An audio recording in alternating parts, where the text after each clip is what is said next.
Okay, get ready for a story that sounds like it was ripped straight out of a Hollywood movie. It's about a 500-pound bear who officially enlists in an army, fights in World War II, and becomes a decorated war hero. But this isn't fiction. This is the completely 100% true story of Wojtek, the bear who fought the Nazis. The soldiers who fought right beside him swore this was true. It's just an unbelievable claim, and it's really the core of his entire legend. So how in the world did a bear end up on a bloody battlefield in Italy? Well, his story actually begins with an army that was just as lost as he was. So let's go back to the beginning. Before he was a soldier, he was just an orphan, and his story got tangled up with an army full of men who were just as lost and broken as he was. Now you have to understand, the men who would find Wojtek were not a typical army. They were survivors. After Poland was crushed by Germany in the Soviet Union, these poor guys were deported to Siberian gulags. They went through starvation, forced labor, before finally being released to form an army in exile. They were skeletal, traumatized, and a long, long way from a home that didn't really exist anymore. It was here, in 1942, while marching through Iran, that their path crossed with another orphan. A local boy had found this tiny cub whose mother had been killed by hunters. And, the soldiers saw a creature that was just as displaced and alone as they felt. So they traded a few tins of food for him. They named him Wojtek, which means joyful warrior. And for these men who had lost their own families, caring for this cub became a way for them to get back a little piece of their humanity. They fed him with whatever they had, even condensed milk from an old vodka bottle. He just slept in their tents with them and quickly became the heart of their unit. So as Wojtek grew up, his bond with the men grew stronger. He wasn't just some pet they kept on the side. He was becoming one of them, a true comrade. And this is where the story gets even more incredible. Wojtek started acting just like one of the men. He would wrestle with them, and of course, he always won. But he was smart enough to never use his full strength. He picked up their habits, both the good and the bad. He learned to drink beer straight from the bottle. He even smoked, ate cigarettes.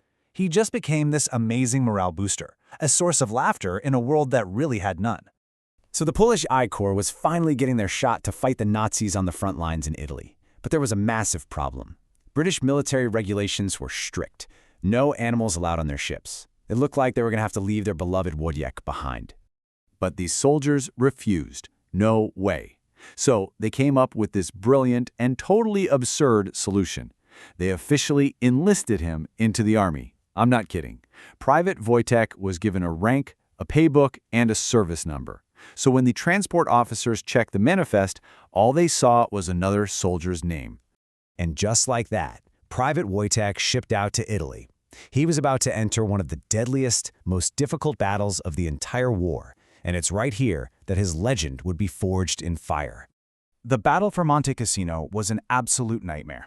The German forces were dug into this fortified monastery way up on a mountain. For months, Allied forces just threw themselves at it and were beaten back again and again. The Polish soldiers were tasked with supplying the artillery, a backbreaking and incredibly dangerous job. Think about this for a second. Each ammunition crate weighed about 40 kilograms. That's nearly 100 pounds. Men had to haul these, one by one, up these treacherous mountain paths, all while under enemy bombardment. They were reaching their absolute breaking point. And then the unbelievable happened. Wojtek, who had been watching the men struggle, stood up on his hind legs, walked over to a truck, grabbed a crate, and just started carrying it towards the cannons. He was just copying what his friends were doing. He worked all day long right alongside them, never flinching at the explosions, and, famously, never dropped a single shell. His bravery was so profound that his company officially changed their emblem to honor him. Their new symbol? A bear carrying an artillery shell. He wasn't just a legend whispered among soldiers anymore. He was now the official symbol of his entire unit. So, after the battle and the end of the war, victory should have meant happy return home. But for the Polish Second Corps and for their bear, the future was, it was deeply uncertain. Here's the tragic irony. They had fought and bled for a free Poland, only to see their country handed over to the very same Soviet regime that imprisoned them in the first place. They were heroes, but they were exiles, an army with no country to go home to. The unit was eventually demobilized in Scotland, and as civilians trying to build new lives, they faced a painful reality. what do you do with a 500-pound bear? They had to make the hardest decision of their lives. They found him a home at the Edinburgh Zoo, and the veterans who were there, they described the farewell as one of the most difficult moments they ever faced. These hardened soldiers, survivors of gulags and brutal battles, openly wept as they said goodbye to their brother-in-arms.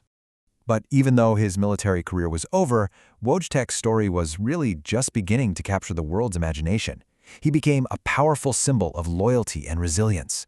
Wojtek lived out the rest of his days as a bit of a celebrity at the zoo, but he never forgot his past. People said he would perk up instantly at the sound of the Polish language, and for years his old comrades would visit, sometimes hopping the fence to toss him cigarettes and just share memories of their incredible journey together. His legend became immortal. Today, you can find statues of Wojtek standing proudly in Edinburgh, London, and Krakow, a permanent testament to the bear who went to war. Ultimately, his story is about so much more than a bear carrying shells. He represents the connections we forge in the darkest of times, a symbol of hope and humor for a group of men who had lost everything but each other. So he was a Syrian bear, raised by Polish soldiers who fought in Italy and retired in Scotland. He kind of belonged everywhere and nowhere all at once.